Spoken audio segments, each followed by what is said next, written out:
जब अमेरिका और भारत साथ मिलकर काम करते हैं यानी मागा प्लस मीगा, तब बन जाता है मेगा पार्टनरशिप फॉर प्रॉस्पेरिटी। और यही मेगा स्पिरिट हमारे लक्ष्यों को नया स्केल और स्कोप देती है। फ्रेंड्स, आज हमने द्विपक्षीय व्यापार को 2030 तक 2 गुना से भी अधिक बढ़ाकर $500 बिलियन तक पहुंचाने का लक्ष्य निर्धारित किया है। 1 year into Trump 2.0, India's relationship with the United States looks very different from what New Delhi has hoped for. What was once projected as a mega partnership has turned into a phase of pressure, friction, and cautious recalibration. President Donald Trump's return to the White House has brought back unpredictability, and India has felt the impact across trade, immigration, and global diplomacy.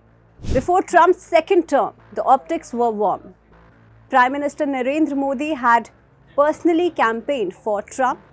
The world remembers the iconic MAGA plus MEGA equals mega speech. The promise was very clear: best ever ties between India and the US, but 12 months later, the two leaders have stopped meeting. Even global summits have not brought them together. What remains are a few phone calls, mostly initiated from Washington. So what went wrong? I mean, I had India coming to me, sir, I've been waiting 5 years. We're changing it. We're changing it. India ordered 68 Apaches, and Prime Minister Modi came to see me. Sir, may I see you, please? Yes, I have a very good relationship with him. He's not that happy with me because, you know, they're paying a lot of tariffs now because they're not doing the oil, but they are. They've now reduced it very substantially, as you know, from Russia. Over the past year, India has faced sustained pressure from the Trump administration. From repeated claims of brokering the Operation Sindoor ceasefire to accusations of India fueling Russia's war in Ukraine, Trump found new reasons to target New Delhi. Add to that charges of cozying up to China, strengthening BRICS, and refusing to back up Trump for the Nobel Peace Prize. Each became a trigger. Tariffs followed, visa tightened, public criticism escalated. Ironically, the first weeks of Trump 2.0 had raised hopes in Delhi. Within hours of taking office, US Secretary of State Marco Rubio convened the Quad foreign ministers in Washington. India, the US, Japan, and Australia reaffirmed commitment to the Indo-Pacific democratic values and regional security. Soon after, Prime Minister Modi was among the first global leaders to meet Trump at the White House. Defense technology and trade initiatives were announced. The partnership was described as one anchored in trust and goodwill, but that goodwill faded fast. By April, Trump's America First policy kicked in aggressively. Under the so-called Liberation Day tariffs, the US imposed sweeping import taxes on trading partners. India was not spared. A 25% tariff hit Indian goods. Then came another shock.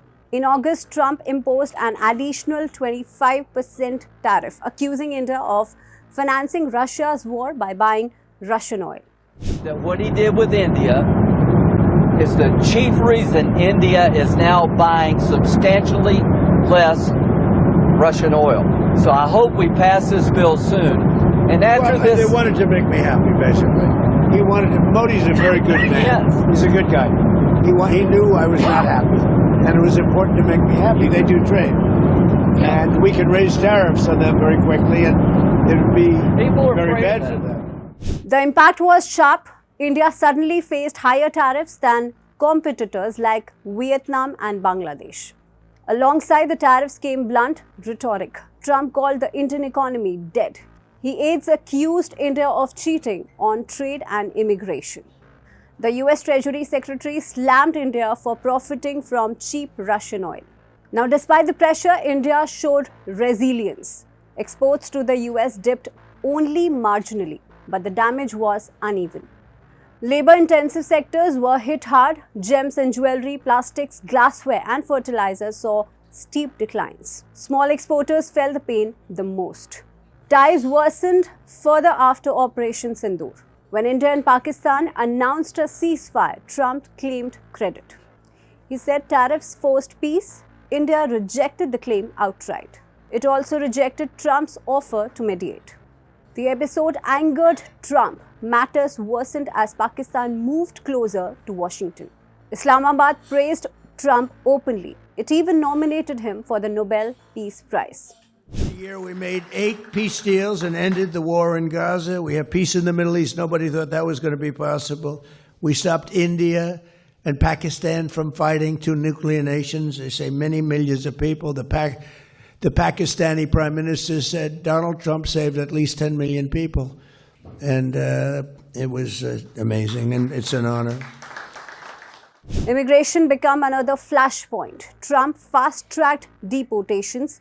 More than 3,200 Indians were deported in 2025 alone. Many were sent back in handcuffs. The images sparked outrage in India.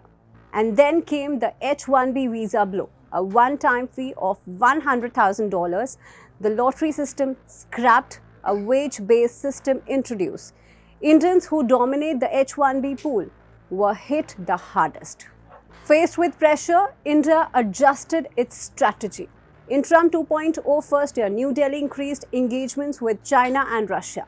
Modi visited China after 7 years. Putin visited India in December. Agreements were signed. Trump reacted very sharply. He claimed the US and lost India. Indian public opinions shifted too. Administration turned into skepticism. Social media turned critical. Yet the relationship is not broken. India has agreed to increase energy imports from the US. Defense cooperation continues. Deals for Javelin missiles and naval helicopters are in place. A new US ambassador has arrived in Delhi with a softer tone. Trade talks are set to resume. As Trump 2.0 enters its second year, the partnership stands at a crossroads. India is no longer betting on chemistry. It is betting on balance. Because with Trump, uncertainty remains the only certainty.